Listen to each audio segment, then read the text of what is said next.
Hey everybody. Um, so we're gonna have to really bear with each other as we switch over to this new environment, this new platform. It's especially hard to take a class that was already happening in person and make it online versus starting a class online the whole time. I hope that you're all doing well, feeling well, hanging in there emotionally and physically as we're dealing with all of this insanity here. And as we return to aesthetics, and in particular the work of Leo Tolstoy, this material is actually pretty relevant. Some of the ideas are weird to talk about because his philosophy is based on this notion of infectiousness. Human feelings, in this case, being infectious, which we see both in the panic and hysteria as well as in the idea of contagion more broadly. But I think it's also relevant because he really does think that art has this extremely important social role and historical role to play for humans. And I think as we imagine like what life is going to look like on the other side of this pandemic, it's important to realize that we need art, we need cultural institutions, we need performances, theater, museums. Like all of these things are in fact necessary for human life, and Tolstoy is one place to look to give us a definition of why that's the case. So as I'm saying, we're returning to this issue that art has a social role to play. This should remind you of someone we've already talked about, Plato. However, Tolstoy is going to give the opposite point of view from Plato, where Plato thought that art was significant for human beings. He thought it had a negative effect on human beings. Tolstoy thinks, on the other hand, that it has a very positive role to play because it's about communicating human feelings, human emotions, one person to another.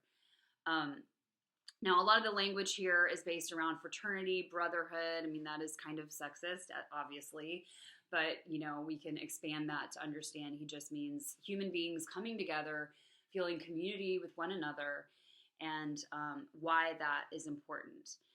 So clearly he's not suspicious of emotions in the same way that Plato was. In fact, he believes that art that appeals to knowledge or reason is in fact negative, as you'll see. And another thinker who Tolstoy is connected to would be Hegel. Now, they were certainly separate historically. Tolstoy was writing in 1898. I mean, so I guess similar time period, but we were saying that Hegel thought that art had this historical role to play because art was Geist, right? Geist coming to know itself. And for Tolstoy, it's human feelings coming to be shared one another. So they're slightly different, but similar. But both of them do think that art has a role to play in the evolution of human beings, in the progress of human beings, right? As history unfolds, art can be significant and important. And I want to say, too, that both Hegel and Tolstoy can be considered an expressionist aesthetic theory. So the idea that art is something that it's expressing something. It's taking something from the inside and making it outward. Whether that is emotions in the case of Tolstoy, or whether that is the concept of spirit or Geist in the case of Hegel. So let's talk a little bit more about some of these ideas. Many of you are familiar with the name Leo Tolstoy.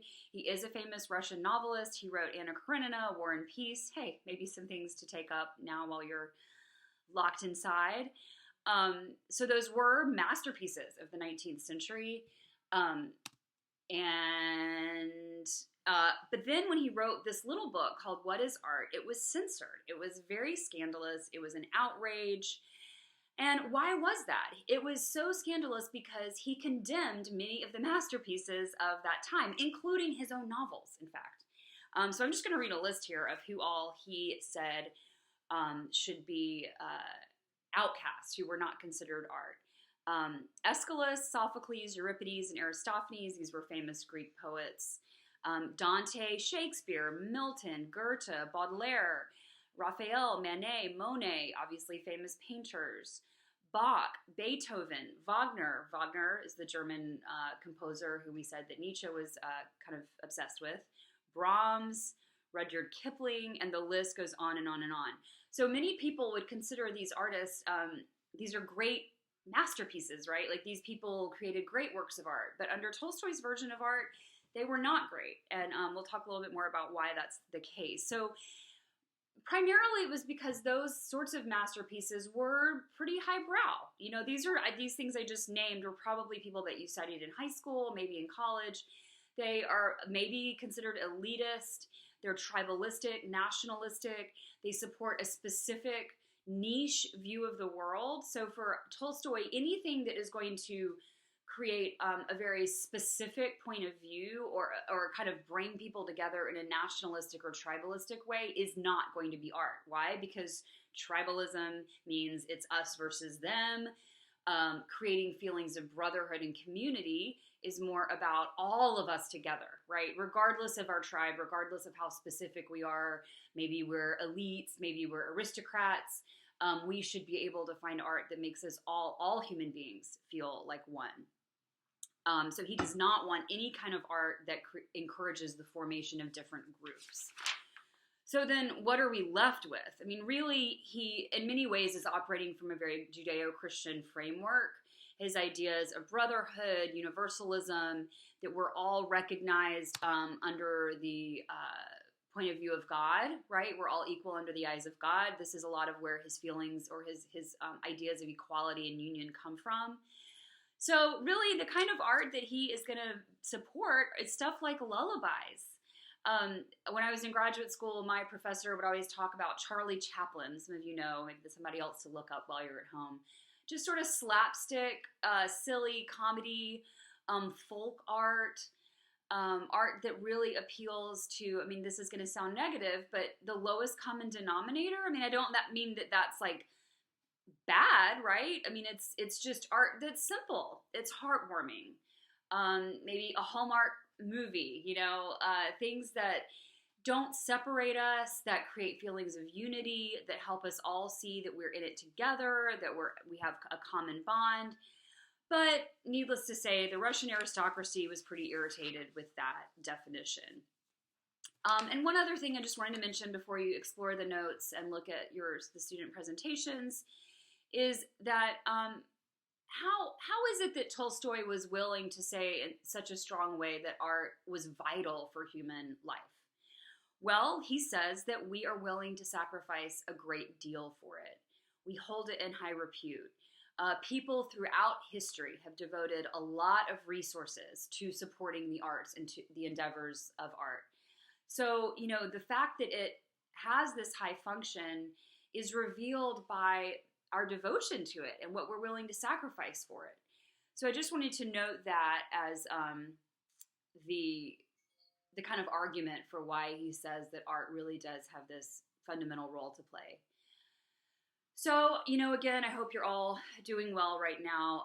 Please look at the notes below, then watch both of the videos from your classmates. There are 2 discussion boards, one for each of for Isaac and Vicky. So you need to be putting a discussion comment about each of the videos, each of the presentations. And then you also need to take the quiz with material from last time. So as I've noted, you're welcome to use your notes, your book, whatever you have access to. And then we'll be proceeding as planned. As I've said before, please, please, please don't hesitate to reach out to me if you have any kind of questions about the material for aesthetics, just what's going on in your life right now. I'm here. I'm a resource for you. We're all doing the best we can right now. Okay, so hang in there. See you later.